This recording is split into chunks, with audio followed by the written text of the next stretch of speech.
California is the most crowded place in America. Nearly 40 million people. Suburbs that run for 60 miles without a real gap. And almost all of it feels tame. A driveway light. A trash bin at the curb. A sprinkler running at 6 in the morning. But that sense of safety depends on one mistake. Believing the wild was pushed out. It wasn't. It was surrounded, and it learned the shape of the spaces we built. Somewhere in this state tonight, a security camera is recording an animal walking past a garage door. Today we're counting down 10 dangerous animals in California, ranked not by which one looks deadliest, but by how deeply each has moved into ordinary human life. We begin where almost nobody goes. We end at the edge of the house. If you live in California, tell me which part you're watching from. And subscribe, because some of the animals near your town appear much higher on this list than you would expect. A few of you have already been closer than you realized. Number 10, the elk. We start in the places most Californians never drive to. The fog belt of the North Coast, the grasslands of the Central Valley refuges. Elk are the largest animals on this list by pure mass. A bull can stand 5 feet at the shoulder. Tule elk exist nowhere else on Earth but California. In the 1800s, they were hunted down to a few dozen animals. Today, California Fish and Wildlife counts roughly 5,700 of them across 22 herds, and the agency calls that recovery remarkable in a state that is, in its own words, now approaching 40 million people. Elk did not come back into empty land. They came back into a state crossed by highways. During the autumn rut, bulls turn aggressive and unpredictable, and they stop watching traffic. On stretches like Pacheco Pass, elk cross a busy state route simply because the habitat sits right against the asphalt. The danger here is not a predator. It is 2,000 pounds of animal in the wrong place at 70 miles an hour. And if an animal that size seems out of place on a California highway, the next one lives in the most populated county in the entire country. Number 9, the bison. 22 miles off the coast of Los Angeles, there is a herd of American bison living inside Los Angeles County. They are not native. In 1924, a film crew brought 14 of them to Santa Catalina Island for a silent western and left them behind. A century later, the Catalina Island Conservancy manages the herd at no more than about 150 animals. A bison is the heaviest land animal in North America, over a ton of muscle. And the Conservancy's own safety guidance is blunt. Bison can accelerate to 35 miles an hour and jump over 6 feet. Never approach, touch, or attempt to feed them. That warning exists because of what happens on an island that has a town on it. One bull began moving into the village of Two Harbors, seeking people out instead of avoiding them. Rangers spent 3 weeks trying to push it back from the populated area. After it charged a person, they made the decision to put it down.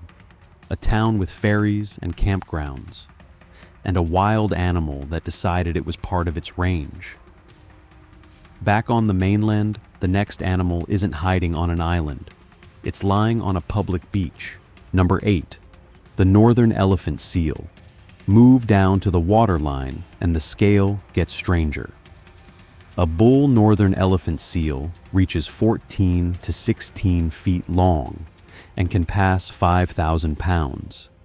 It is the second largest seal on the planet, and it breeds on California beaches that people visit. Point Reyes, Piedras Blancas, Ano Nuevo.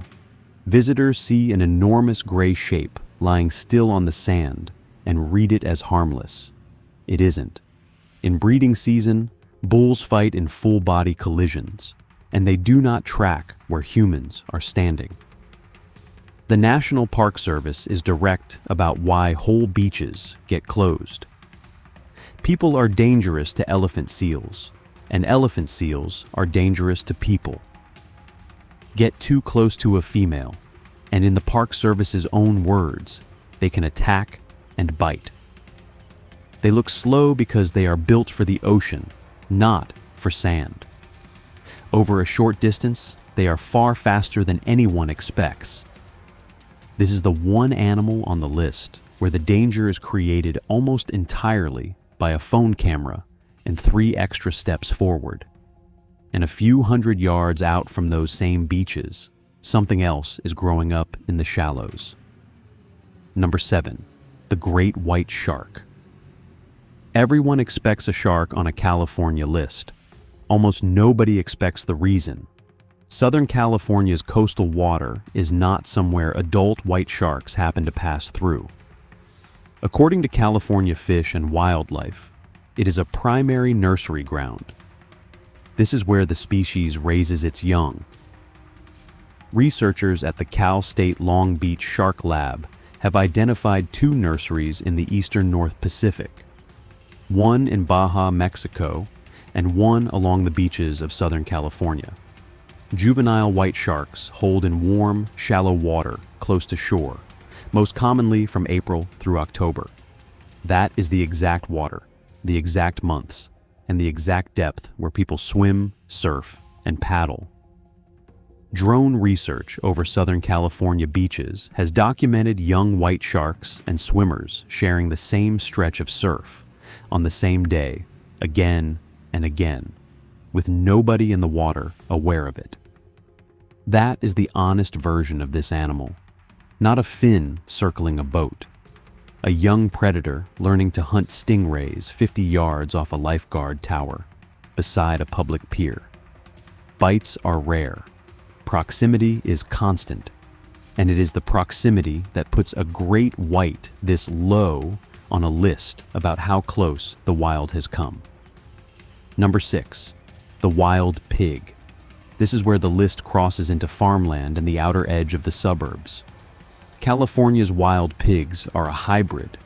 Feral domestic pigs from the 1700s, crossed with European wild boar released in Monterey County in the 1920s. The result is an animal with thick hide, tusks, unusual intelligence, and a very short reproductive cycle. They now exist in 56 of California's 58 counties, 56 out of 58. Estimates presented to the state's own Fish and Game Commission put the population as high as 400,000, and Fish and Wildlife openly admits it does not survey them. They are thickest in the Bay Area, the Central Coast, and the Sierra foothills, which is suburban ground. They work through irrigated lawns, sports fields, vineyards, and golf courses overnight, and leave damage that looks like somebody drove a plow across it. A cornered boar does not bluff. It drives forward with its head low and uses the tusks upward. The people who get hurt are usually hikers with dogs, hunters, or a homeowner who walked outside to see what was making that noise in the dark. Up to this point, these animals still kept some distance from ordinary life. An island, a nursery in the surf, a ridge above the valley. From here on, they enter the places people use every day: roads, parks, school fields, backyards, garages. If you're still with me, subscribe, because the upper half of this list is the half you can meet without ever leaving your own street. Number 5, the mule deer. This is the animal nobody puts on a dangerous list, and it may be the most expensive animal in the state. Mule deer live wherever Californians live. Canyon suburbs, green belts, city parks, hillside neighborhoods with irrigated gardens. They are not aggressive. They are heavy, fast, and completely unpredictable around cars. The UC Davis Road Ecology Center measures what that costs. Across a recent 5-year stretch, Wildlife vehicle collisions in California added up to at least $1 billion, and possibly closer to 2. In a single year, the California Highway Patrol logged more than 2,000 collisions involving wildlife, with nearly 400 people injured. And the deadliest highway in California for wildlife collisions is not a mountain pass. UC Davis names Interstate 280, the stretch running down the San Francisco Peninsula between San Bruno and Cupertino, straight through Silicon Valley. That is the truth about this animal. It will never stalk you. It will step off a landscaped median into a lane of traffic at dusk during the autumn rut, weighing 200 pounds, and that is enough. But deer are not only a traffic problem, they are food, which is exactly why the next 2 animals live where we do. Number 4, the coyote. The coyote is the animal that solved us. There are coyotes in San Francisco parks, in Los Angeles neighborhoods, on school fields in San Diego, in the concrete flood channels of Orange County. They den under decks and in vacant lots. They move at dawn and dusk along sidewalks and green belts, the same routes people use to walk their dogs. California Fish and Wildlife is precise about where the danger actually comes from. Coyotes normally fear people and avoid them. The problem begins, in the agency's own framing, when a coyote loses its natural fear of humans. And that happens because of food. Pet food left on a porch, fallen fruit, unsecured trash. Somebody who thinks it's beautiful and starts feeding one. A coyote that connects people with food gets bold. It stops leaving. It starts testing. First pets, then children. That is why the official guidance is to bring small pets inside at dawn and dusk, secure garbage, and if one approaches, make yourself loud and large. We did not invite this animal into the city. We stocked it. The coyote adapted to us. The next animal did something harder. It stayed exactly what it was and let the city come to it. Number 3, the mountain lion. There are mountain lions living inside the boundaries of the second largest city in the United States. They move through the Santa Monica Mountains, the Verdugos, the hills above Silicon Valley, the canyons behind San Diego. They follow deer. Deer follow gardens and green belts, which means the corridor leading a lion toward a neighborhood is usually a landscaped one. A lion this close is almost never seen. It is seen on doorbell cameras, a pale shape crossing a driveway at 2 in the morning. That footage is not rare. Here is the honest number from Fish and Wildlife. In more than a century, going back to 1890, the state has verified fewer than 50 mountain lion attacks on humans, 6 of them fatal. A small number for an animal that can bring down an adult deer. So, it isn't at number 3 because it is likely to hurt you. It is here because a 150-pound apex predator can spend its entire life within a few miles of a million people, use the trail you jog on, and never once be noticed. It is still a wild animal that avoids us. The last 2 don't avoid anything. They stop wherever the ground suits them, and that ground is your property. Number 2, the rattlesnake. Now we're on the property line. California has 7 venomous species of rattlesnake, according to Fish and Wildlife, and between them, they cover nearly the whole state, from below sea level in the desert up to 11,000 feet in the mountains. The southern Pacific rattlesnake alone covers the most heavily populated ground in Southern California. A rattlesnake is not looking for a confrontation. It is looking for exactly what a yard accidentally provides: rodents drawn in by birdseed and compost, cover under wood piles and stacked lumber, a garage door left open 10 inches, the shade beside a coiled garden hose. And here's the detail that matters most. According to the University of California's own guidance, most rattlesnake bites happen when an inexperienced person tries to pick up, move, or kill the snake. The bite usually isn't the moment you walked near it. It's the moment you decided to handle it yourself. Dogs take it in the face on the lawn. People take it in the hand, reaching into something they could not see into. One animal ranks higher, not because it is more venomous or faster or better hidden, but because of what it comes to your house for. Number 1, the black bear. Not in Yosemite, not on a backcountry trail, at the trash cans. California Fish and Wildlife now estimates roughly 60,000 black bears in the state. 10 years earlier, the estimate sat near 35,000. The bear population has grown by close to half in a decade, while the human population held near 40 million. Those two numbers now share the same edge, the urban-wildland interface, where subdivisions end and chaparral begins.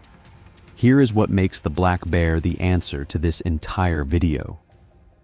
Bear density is not automatically highest where the wilderness is deepest. Some of the heaviest concentrations sit where human food is easiest to reach. Garbage, dumpsters behind restaurants, coolers in open garages. That is the whole mechanism. A 400-pound animal with an extraordinary nose learns that one specific street is reliable, and then it comes back on a schedule.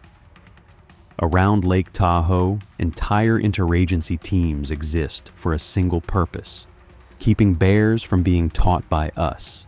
Because a bear that has learned how to open a garage door does not unlearn it.